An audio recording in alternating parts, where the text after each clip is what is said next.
Hello and welcome to Pickleball Therapy, the podcast dedicated to your pickleball improvement. Hope you're having a great week. In this week's podcast, we're going to be talking about a subject that's really important but often overlooked. What we're going to be talking about is how to process information that you're receiving as a pickleball player. If you listen to the podcast, then you're a player who's intent on improving. You have a desire to grow in the game, to learn more, to understand more about pickleball, and just to be a more well-rounded player. If that's the case, then in order to do so, you need to receive information as part of that process. But what happens sometimes when we receive information is we don't have a framework or we don't filter it properly. And so sometimes the information gets lost or we misapply it. And it ends up in us either being hurt by that information or just not getting the benefit from the information. So that's what we're going to talk about in today's podcast. And in the riff, I'm going to share with you my thoughts on the latest rules update that's been announced by the USA Pickleball Rules Committee and the board, and share our thoughts about what it means to have those rule changes come into effect. See you inside the podcast. It's that time of year again. Time to shake off court confusion and refocus our pickleball games. If you're already part of the We Are Pickleball community and subscribe to our newsletter, don't you worry, you'll get your invitation through the email. If you're not yet subscribed to our newsletter, make sure you do so. Reserve your front row seat to our Fall 2022 Pickleball Workshop. As always, there's no cost to attend our 3-part workshop. If you don't already subscribe to the We Are Pickleball newsletter, I'll give you a link below so you can make sure and get that done. Join us at the workshop to learn the strategies and priorities that will help you continue to improve your game. We'll see you there. As I mentioned in the introduction, if you're a player who's interested in improving your game, improving your play, or just your understanding of pickleball, then you're going to be receiving information as part of that process. That's how it's done, right? You receive information, you process it, hopefully bring it into your game or your understanding of the game, and you grow as a player. What happens, though, is a lot of times, or not a lot of times, but enough times, we receive information and we don't have a framework or a filtration system to process that information in a way that's most helpful to us in our games. And that came to light recently for us, for CJ and myself, because we've done a series recently about spins. We've written a blog and some videos about spinning the ball. And let me just tell you in broad terms what it was that we said, and then tell you what it was, based on the feedback we got from several players, what players were hearing. So what we were saying are the following. Spins are definitely a part of the game, right? If you're spinning, and right now you're spinning the ball. So spins are a part of the game, and you're currently spinning the ball. No matter whether you're trying to do it or not, when you hit the ball, it imparts a certain amount of spin on the ball. That's just physics. But what we're saying is that focusing on spins, and more specifically that extra spin, right? Trying to give it that extra top spin or extra underspin can prove a distraction, and it also increases the chance for errors. That's what we said. What the last couple of things that I mentioned about the distraction and trying to add spin, increasing the chance of errors right now, is a couple of things that you should take away from that. One, add spins when you're ready for them, right? There are other parts of the game that you probably need to focus on or probably should focus on if you want to improve. And spins will be there when you need them. We said specifically in the video, shelve spins until you're ready for them.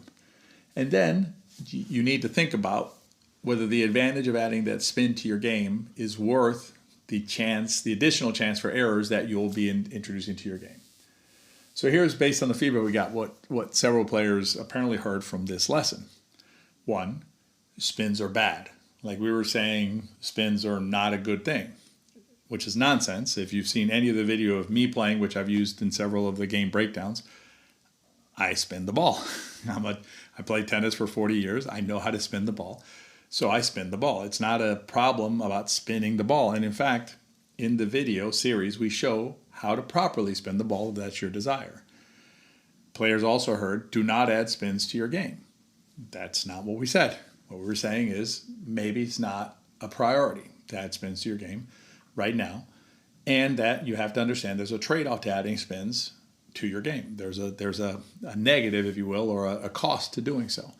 And just generally that we were like anti-spin, which we are not. So we thought it'd be helpful to provide a framework to guide you as you receive new information in your quest to improve or to grow as a player so you can properly apply it to your game. Let's talk about some of the filters that you can apply whenever you're receiving information from CJ or myself. Number one, we're almost always going to recommend keeping things simple. Whether in pickleball or life, as we like to say, the simple does the trick. Keeping it simple is, generally speaking, going to give you the best results. We operate from the premise, as I mentioned earlier, that you are interested in playing your best pickleball. In other words, we are going to give you what you need in order to play your best pickleball.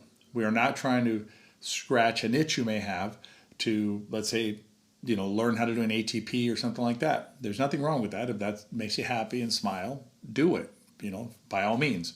But that's not something that's going to help you play your best pickleball. So we operate from the premise that we're helping you become the best pickleball version of yourself.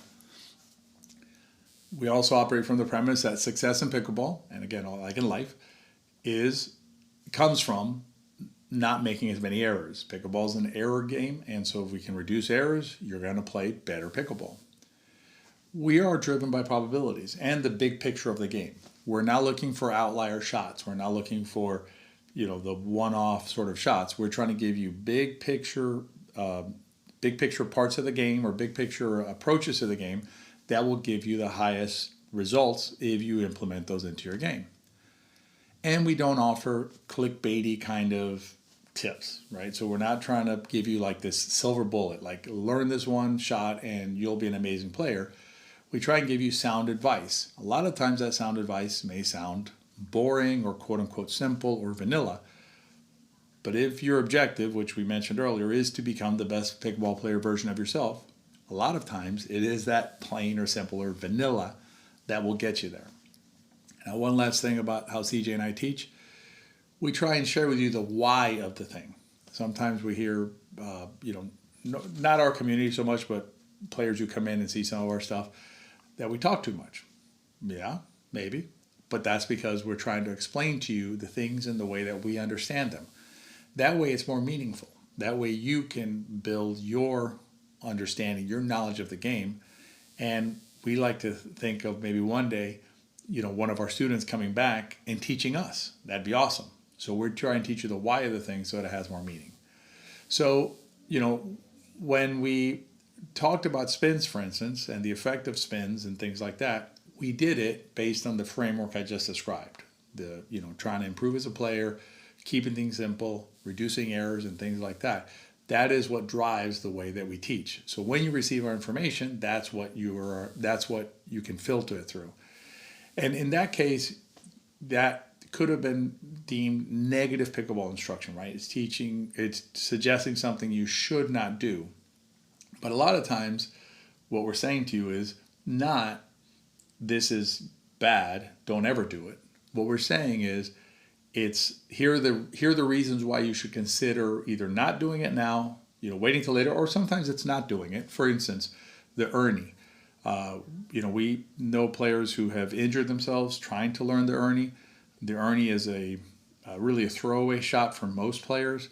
If you're listening to this and you're 22 years old or 21 years old and you're very athletic, and you want to jump over the kitchen with the Ernie, knock yourself out. Do it. Great. But for most of us, most of you listening to this podcast, the Ernie is simply not something you should spend any time working on ever, probably, unless you're already senior pro player or super senior pro player and you want to do the Ernie. Fine, but be careful with injury. So that's like a negative type of instruction. There's also positive type of instruction, which is you'll hear out there things like, you need this shot. This shot will save your life, things like that, right? You need to think about what's the cost benefit of adding that shot. There's two things to that. One is how much work is it going to require, right? And that's going to take you away from other work that's probably more productive, and I'm going to get to that in a second in more detail. But it also has the chance of increasing errors. Spins is a particular area that we talk about because what we've seen a lot of players who are making progress in their game adopt spins. In other words, say, okay, now it's a time for spins. And what you see a regression in their game. And what's happening is they have not yet sufficiently mastered the underlying fundamental shot to then move on to spins. And so now their mechanics are destroyed because they're trying to do something and they're doing it incorrectly as well, which is another problem. But they're trying to add something to their game that they think is going to improve their game significantly, and it simply is not. And so it creates a sense of frustration in those players. And frankly, I wouldn't be surprised to see some of those players who have gone down that path just put their paddle down because of the frustration of now playing that much worse than they did before. And that's why we we sound the warning alarms about spins so often. So let's talk about a specific situation, right? So let's talk about a situation where you're going to pick what you're going to work on next. And let's assume that you're a player that have either no or maybe some limited prior racket sports experience, okay? And now you've been playing pickleball for a little bit, but you don't really have a background. Again, before pickleball, you didn't play any real not heavy racket sports before. And you've been playing pickleball for a little bit, and now you feel stuck. And what do you hear? Spins. Spins are going to get you out of that and are going to expand your game, are going to get you going. More likely than not, there's probably something more simple that you can do right now for your game that will greatly improve your results on the court and get you out of that rut you're in. And what I'm going to compare are two things. I'm going to compare adding spins to adding something as simple in quotes, simple and basic as a deep return of serve. And I'm not talking about once in a while. I'm talking about, let's say 80% of the time, 85% of the time, hitting your return of serve within 3 or 4 feet of the baseline. Okay, that's your objective as the quote unquote simple thing. What I'm going to do is I'm going to suggest to you, and I'm going to use a scale of 100 to give you relative importance.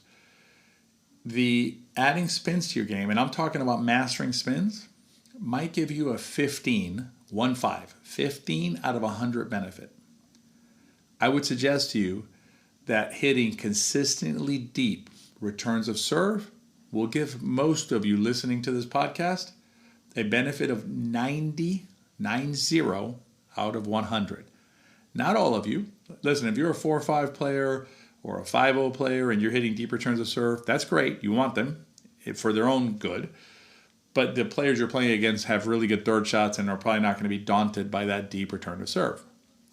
If you're playing 3-0, 3-5, even I would suggest 4-0, hitting that deep return of serve every single time is going to radically alter every single rally that you play, and it'll have that kind of effect. Okay? So we have a 15 versus a 9-0 in terms of benefit. Now let's talk about the effort of both of these, of mastering both of these, right, or each of these. So unless you already come to the game knowing how to spin the ball, I would suggest that spinning's probably, I'd previously said 60 out of 100 in the blog that we wrote on this, and I'll link to that below if you can read the blog more fully if you want to. It might be higher. It might be 80 out of 100, depending on your propensity for this type of thing and your background. But relatively speaking, consistently returning the ball deep is probably 10 to 20 out of 100 in effort. So now you're thinking about, I have a shot that gives me a 90 out of 100 benefit, and it's a 10 to 20 out of 100 in effort, versus a shot that's going to give me a 15 out of 100 benefit, and it's a 60, 70, 80 out of 100 effort. I mean, I think it'd be pretty obvious that you would pick the return of serve, the higher benefit versus effort, as opposed to adding this other shot that's going to give you a lower benefit with more effort. And that doesn't even take into account the additional cost of the shot in terms of errors. You need to return serve, right? There's no option. You have to return serve when you're playing. There's no choice as to whether you're going to return serve or not. So mastering this shot is already consistent with what you're doing. Spins are not a requirement to play pickleball. You don't have to have the spin in order to hit the shot. So you're adding a shot that's a ancillary sort of effect, right? Ancillary concept into your game, adding the cost of additional errors in your game. Now, all of that said, if spins are something that you just want to do, you know, we happen to be traveling right now, and we were watching some players yesterday in some rec game where we're traveling in Bologna, and these players love spinning the ball. I mean, they spin and spin and counter spin and spin, and it's a spin fest. They seem to be happy doing it. So good for them, right? That's great. Now I can tell you, they made a truckload of errors with those spins. Balls in the net, balls flying out wide. I mean, just a mess, right? From a functional pickleball standpoint, not very effective. But they were enjoying themselves. If spins make you happy, please, by all means, spin away, learn spins, do your thing. If, however, your objective is to improve as a pickleball player, to play your best pickleball, spins, for the vast majority of you listening, are not the right thing to focus on. And in fact, I'm not sure may ever be a thing to focus on outside of the natural spin that occurs regularly in any event. So hopefully this filtering idea, right, this idea that you can frame the information you're receiving will help you as you continue to get bombarded with information. The level of noise in pickleball is only going to go up. The number of videos, the number of podcasts, the number of everything is just going to increase.